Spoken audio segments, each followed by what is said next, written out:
Chads, we've all been there. We've been rolling with a fathered Chad who feels like he's turned back time, and suddenly he feels like a freaking grizzly bear on top of you, strangling, mangling, and dangling you by your nutsack on the mats, and you feel absolutely helpless. TRT, Testosterone Replacement Therapy, has changed the game, okay? Hobbyists and professionals alike are using this compound testosterone and using it to become better at the sport of jiu-jitsu, okay? And supplementing it like it's creatine. In this video, I'll be discussing why hobbyists may use testosterone. Is it healthy? Is it considered steroid use? And is it really that beneficial? That and much more.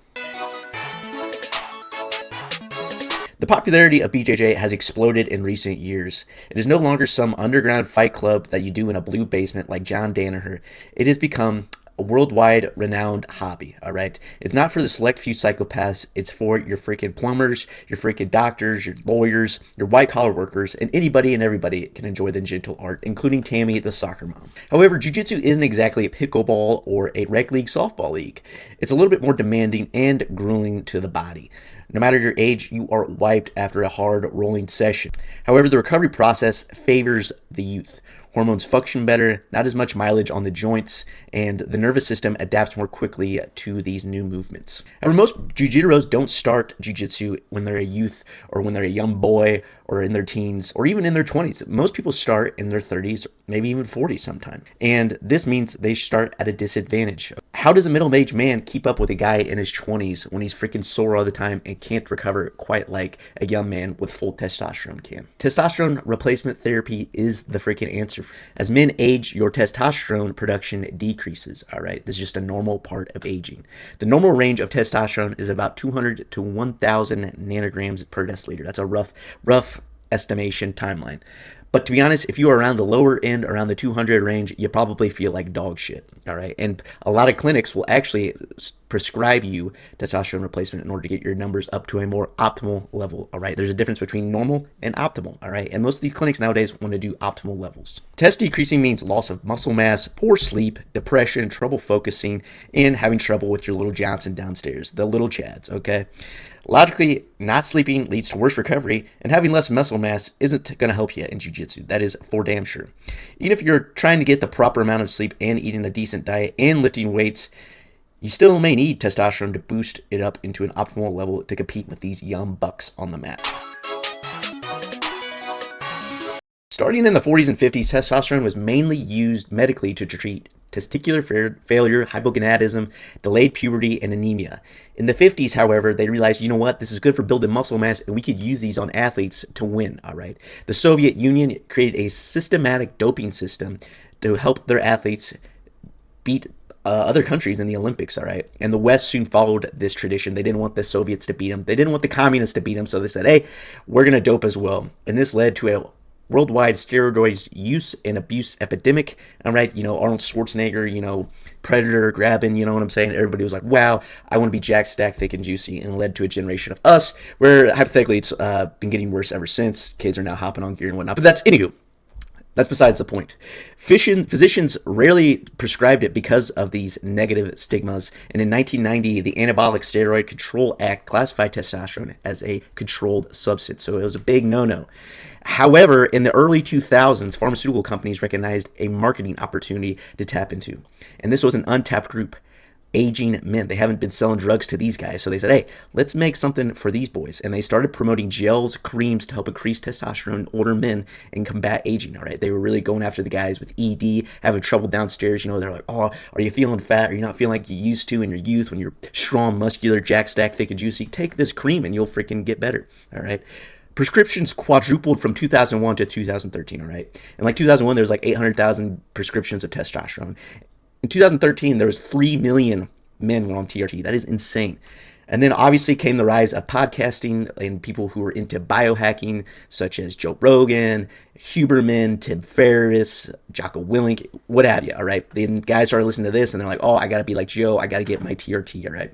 And so this became a very profitable industry. And you see these clinics pop up with physicians, prescribing TRT, and now you even have telehealth services such as Merrick Health that you can do this from the comfort of your own home. So it's now widely accessible to everybody, and that is why it's widespread in the jiu-jitsu community now, right? The masters competitors can now do it because they can do it from the comfort of their own home, and a lot of these places have insurance. They accept insurance, but a lot of times you pay out of your pocket too. So if you got the money, you can be on TRT as well.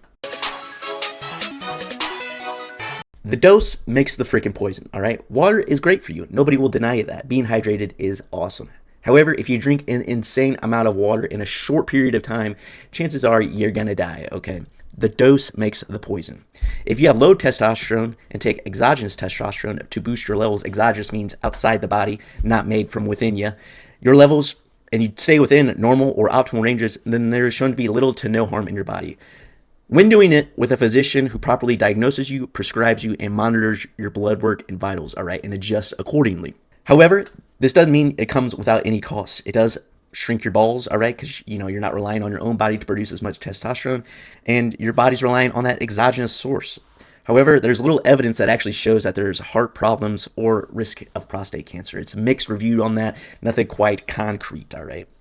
However, if you abuse testosterone and take much higher doses than needed to stay within the normal ranges or get yourself way above the normal ranges, then you can expect to have some serious repercussions, all right? This is considered steroid use, not hormone replacement. For example, if you're a young man in your 20s and you got great testosterone levels and you said, I just need to get more jack stack, thick and juicy, I'm going to take testosterone, and not just a little bit because that won't really do anything for me. I'm going to take a butt ton, all right? The body does not like this. Your testicles will shut down because, you've just basically said, I don't need you, I'll just pump it into me. So you'll not be able to produce sperm, and good luck ever having kids. Also, this raises your red blood cell count, raises your hematocrit, makes your blood thicker, causing a risk of stroke to be even greater. Also, you retain a lot of fluid on high amounts of testosterone. Fluid retention increases blood pressure. Increased blood pressure, it leads to increased risk of stroke, and it's pretty bad for your heart. So you're basically killing yourself slowly. And not to mention increased fluid retention, bad for your kidneys. And, this stuff's just not, if you're doing an oral testosterone, that's just crap for your liver. I mean, just the list goes on and on. It's really, really bad to take and abuse these compounds without a doctor's consent. Yes and no. TRT can help you regain muscle mass that you had in your younger years. However, you still need to lift and consume plenty of protein in order to put on a substantial amount of mass. TRT will help you feel more motivated and will allow you to train harder and more frequently because it helps with recovery and it helps with your motivation.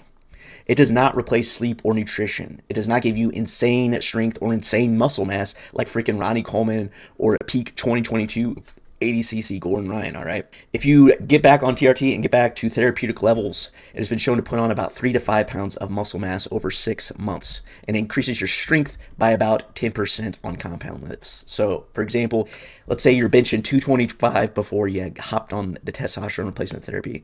Now you'll be doing about 245, all right? Both solid benefits, both really good. However, it's not going to make you a freaking superhuman, all right? And a lot of people are disappointed when it doesn't turn them into the Incredible Hulk, and this usually leads them to boosting doses and taking a little bit more than they should. And unfortunately, testosterone and muscle mass aren't the only things that decrease when you age, all right?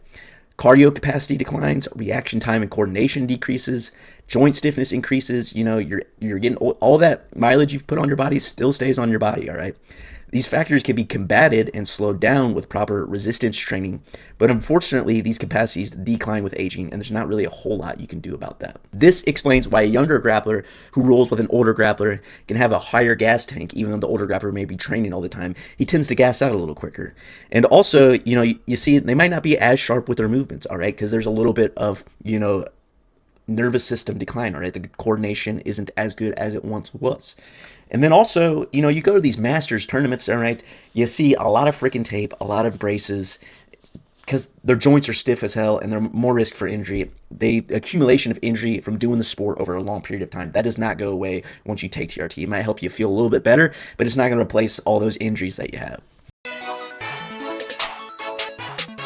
There are definitely benefits to using therapeutic levels of testosterone. However, many people think it's just this miracle drug. And you'll definitely put on some muscle mass and become a little bit stronger, but you're not going to become freaking Wagner Rocha or Andre Galvao in their prime, all right? If you didn't lift before being on testosterone, you're not going to change much after being on it, all right? If you abuse testosterone, however, that is a different story. It will help your strength no matter what. And I think many people would benefit more so from adding a proper strength and conditioning routine into their life instead of just hopping on, TRT right away. I think it would also benefit from prioritizing, a little bit better diet, getting their protein in, getting proper sleep. That would be a little bit more beneficial, and those things naturally raise testosterone. But in today's society, we want that quick fix. We want a drug that's just a cure-all, and we don't have to work for it. Don't have to do the hard work in order to maintain a sweet, bulbous, muscular physique, all right? We just want a sweet little pill that we can just inject into our body and say, all right, I'm done. Now I'm jack stacked to get you, so I don't have to do anything about it. We also use it as a cope or an excuse, all right? Oh, that guy's on TRT. He should beat me. He's stronger than me. He's cheating, all this stuff. When really, you're not doing what you need to do in order to get better, all right? You need to be, if you're not lifting or you're not sleeping or eating right or treating your body like a bag of dicks, then, fix that, Then you could be competitive with these guys. But if, you're just going to use it as an excuse, as a cope, then that's fine. But just don't complain if you're just going to keep on doing shitty habits. Fix it. You know what you're ignoring and you know what you need to do. So do it.